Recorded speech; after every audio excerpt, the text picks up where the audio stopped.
की जानिब से किए गए बंद पर सियासत हो रही है। चंद हिंदू तंजीमें इस बंद को बहाना बनाकर मंदिरों के मेलों में मुस्लिम ताजरों का बाइकआउट करने का मुतालबा कर रही है। सियासी तजिया निगार अब्दुल रज़ाक खान ने कहा है कि हिजाब पर फैसले के खिलाफ मनाए गए पुरअमन बंद को देखकर संघ परिवार की तंजीमें बौखला गई है।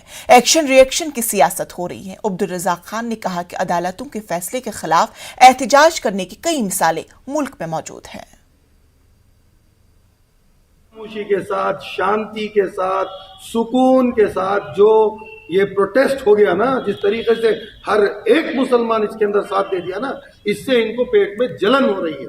और प्रोटेस्ट करना article 19 freedom of expression, once again constitutional right है। शबरीमले के मामले के अंदर हमने देखा, अमित शाह ने खुद कहा कोर्ट हो या गवर्नमेंट हो, इस तरीके के ऑर्डर्स और हुक्म नहीं जारी करना चाहिए जिस पर अवाम को अमल करना मुश्किल हो जाए। देखिए, जब जज्बाती बात, एक मजहब की बात आती है तो इंसान का जज्बाती हो जाना ये सब मामूली बात है।